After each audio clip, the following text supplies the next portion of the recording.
Selamat datang di konten saya. Silahkan tonton sampai habis biar nggak salah paham, terutama Kadun. Bletak. Jadi juga tadi kan udah disampaikan oleh moderator, PKS memberikan lampu kuning bagi Pak Anies.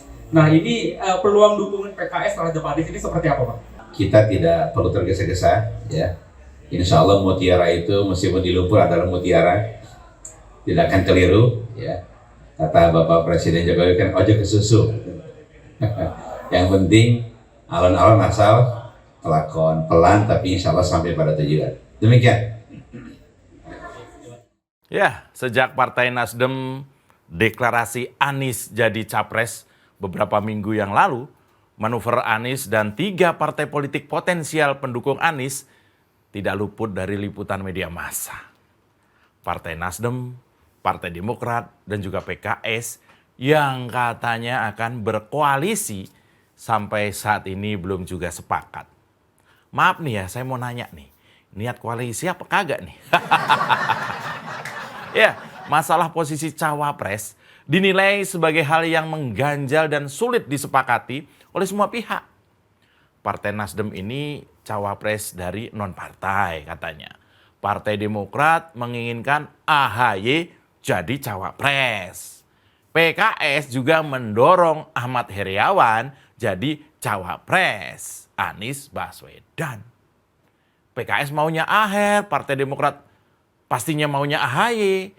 Partai Nasdem aja yang tinggal pusing ini kayaknya nih. Kalau Anies sebagai sebatas orang suruhan, ya pastinya santai-santai saja. Sepanjang bisa menyenangkan pihak penanggung dana yang ada di belakangnya, ya gas terus. Spanduk bertebaran di sepanjang jalan utama Jakarta. Anies presidennya, Nasdem partainya. Petamburan kemana? Ya, Ahmad Heriawan alias Aher dan juga Agus Harimurti Yudhoyono alias AHY. Anies Baswedan, calon presiden dari Partai Nasdem, memang sedang diperbutkan.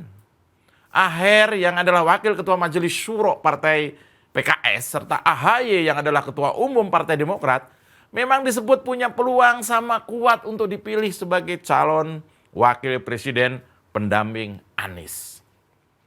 Tinggal Novel Bakmumin aja nih yang lagi sulit cari peluang ya, meski katanya didukung 130 juta makhluk astral. Astral apa astral? Aher bisa menjadi banyak disukai masyarakat suku Sunda dari Jawa Barat yang ditopang pengalaman yang kuat sebagai gubernur selama 2 periode. Sementara AHY bisa menjadi banyak disukai masyarakat suku Jawa dari Jawa Timur dan didukung kekuatan logistik yang kuat. Ini sementara seperti itu analisanya. Juga kekuatan primordialisme Aher dari suku Sunda dan AHY dari suku Jawa adalah pertempuran antara bala PKS yang secara satir sering diplesetkan menjadi Partai Keluarga Sunda. Ya, dengan angkatan perang digital Demokrat yang berlangsung karena hanya wilayah Sunda yang belum dapat ditaklukkan oleh AHY.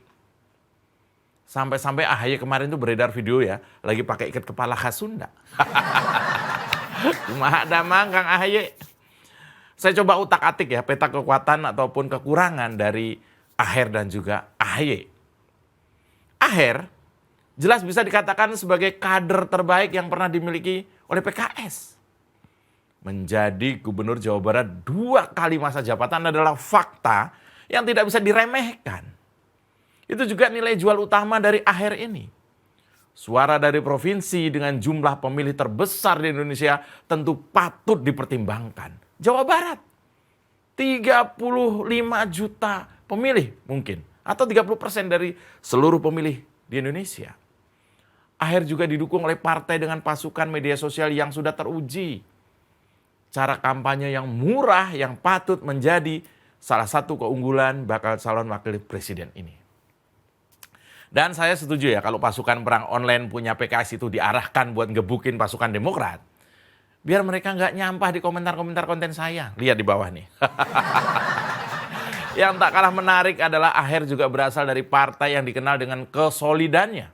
Solid, militansi, dan loyalitas pendukungnya Ini info dari rilis Litbang Kompas kemarin, PKS adalah partai dengan loyalitas pemilih ada di angka 65,2%. Nomor 2 di bawah loyalitas pemilih PDIP yang di angka 65,3%. Sementara dari SMRC, PKS adalah partai yang cukup efektif menarik suara PAN dan juga Gerindra masing-masing sebesar 19% dan juga 10%. Bayangkan, gimana nggak takut tuh dua partai disedot sama militansinya PKS. Nilai jual AHY adalah penampilan plus peponya. Kenapa Mas Yu ini sering sekali ngomongin saya? Iya, siapa yang menolak bahwa AHY berpenampilan paling ganteng di antara capres-capres lain? Ya iyalah, masih muda. Tongkrongan AHY yang masih muda jelas akan menjadi modal utamanya. Disusul dengan nama bapaknya, membuat AHY juga patut diperhitungkan. Lalu apalagi yang bikin AHY bisa saja mengalahkan pesona Aher? Kita kulik setelah yang satu ini. Selamat datang di Oposisi 69 FM bersama saya, Mas Jopray.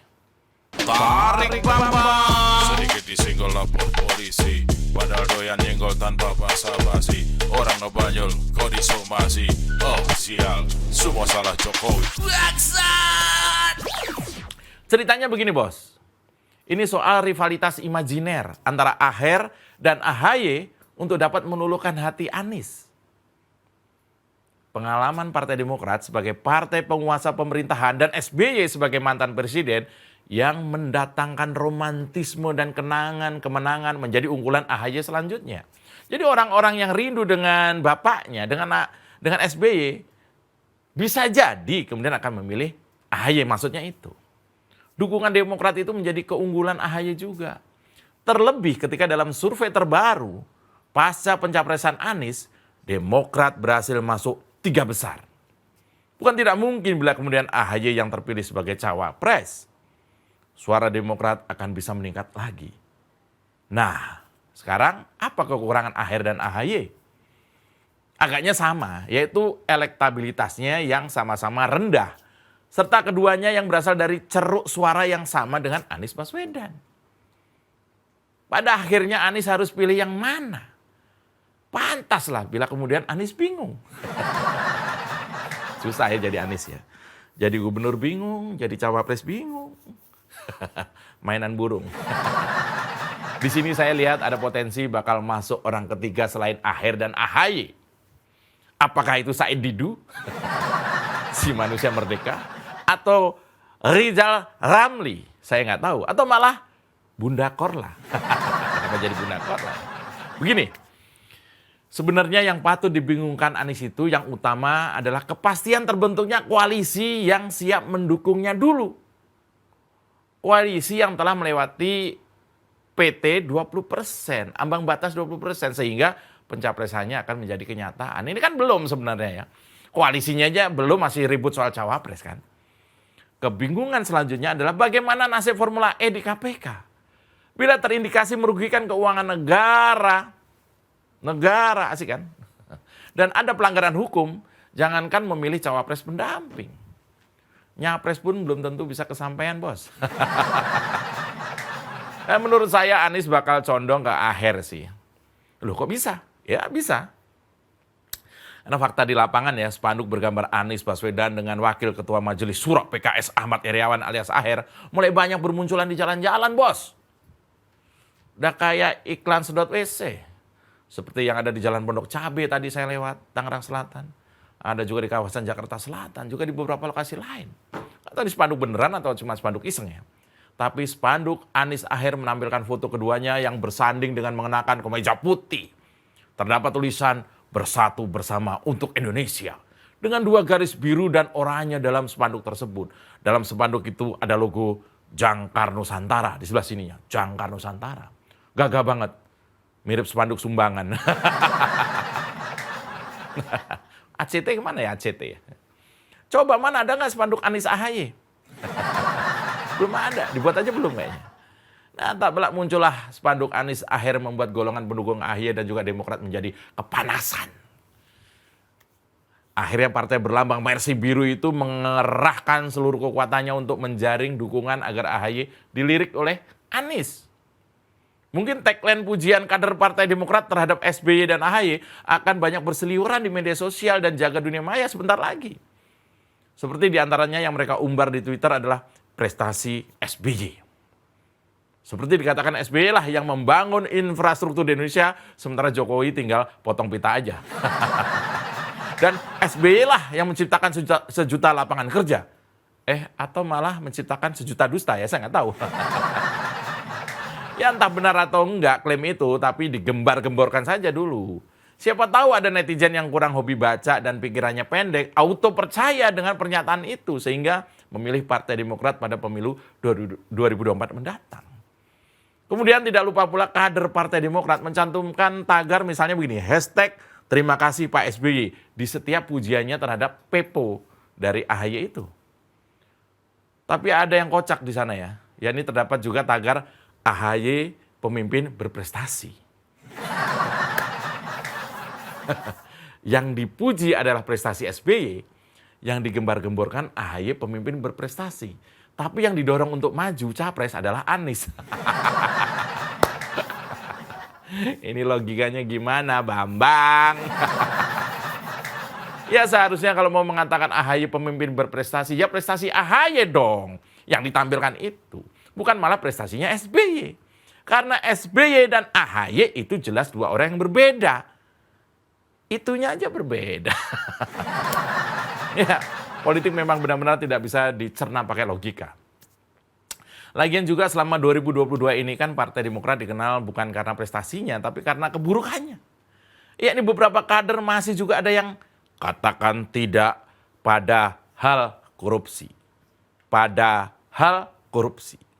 Sebagai contoh Abdul Ghafur Mas'ud yang sebelumnya menjabat sebagai Ketua DPC Partai Demokrat di Balikpapan. Dan juga Bupati Penajam Pasar Utara malah menerima suap kegiatan pengadaan barang dan jasa. Ia kini sudah mendekam di penjara mempertanggungjawabkan perbuatannya itu. Dan jangan salah-salah ya, koruptor termuda di Indonesia, rekornya merupakan kader Partai Demokrat, yaitu Nur Afifah Balkis. Namanya cakep banget, Nur Afifah Balkis. Ia diciduk KPK ketika berusia 24 tahun. Rekor. Koruptor termuda, umurnya 24 tahun adalah kader Demokrat. Juga termasuk Gubernur Papua Lukas NMB dan juga Bupati Mamberamo Tengah ya, Riki Hampagawak. Yang saat ini tengah berurusan dengan KPK lantaran korupsi juga. Yang juga merupakan kader Demokrat. Pertanyaannya, ulah yang kayak gini yang bikin elektabilitas Partai Demokrat melonjak tinggi. Kok bisa? Ayo kita kembali ke nasibnya AHY ya. Seneng banget saya ingin memuji AHY loh. Bener ini ya. Ternyata AHY hebat. AHY ini biarpun katanya nggak punya pengalaman, katanya masih anak-anak, katanya cuman brewok biar kelihatan tua, itu ternyata menurut saya prestasinya luar biasa. Bahkan sekelas Surya Paloh dan partai politik selevel PKS, masing-masing berhasil dibuatnya pusing serta dipaksa legowo. Kecil-kecil udah bikin pusing orang tua nih ya. Ya kadang juga saya kasihan pada si anak Pepo ini ya. Gara-gara ambisi orang tuanya dia menjadi korban pepatah Jawa. Bapak polah anak keprata. Maksudnya adalah gara-gara orang tua punya ambisi, anak yang bau terasi, kasarnya ya. Bapak yang punya ulah, anak yang kena tulah. Begitulah, gara-gara salah pupuk bunga itu layu sebelum berkembang. Saya khawatir kalau AHY dan Demokrat ngambek. AHY langsung menarik diri dari koalisi. Bayangkan, jika Demokrat keluar dari koalisi, otomatis koalisi Nasdem, Demokrat, dan juga PKS akan bubar dengan sendirinya. Anies batal capres. Impas peruntungannya sebagaimana AHY. Sebab syarat presidensial threshold jadi tak terpenuhi sama sekali kalau Demokrat atau AHY keluar dari koalisi. Tadinya kan 163 kursi lebih dari cukup itu kalau buat maju. Bertiga itu Nasdem, PKS, Demokrat. Kalau bersatu itu kursinya 163 kursi di parlemen. Cukup. Tapi kalau tinggal 109 masih tekor bos. Memangnya 6 kursi kekurangannya bisa ditambah dari kursi kayu jati di toko mebel Pondok Bambu situ. Jadi pikir-pikir dulu deh ya untuk AHY ya. ikuti saran saya. Jadilah Bupati Pacitan. Saya Mas Jupre, salam bletak! Tarik Bambang. Sedikit disenggol lapor polisi, padahal doyan nyenggol tanpa basa-basi. Orang ngebanyol kok disomasi. Oh sial, semua salah Jokowi. Kita dukung aksi melawan intoleran, radikalisme, dan juga terorisme demi Indonesia yang lebih baik dengan cara subscribe di kanal 245 TV. Makasih.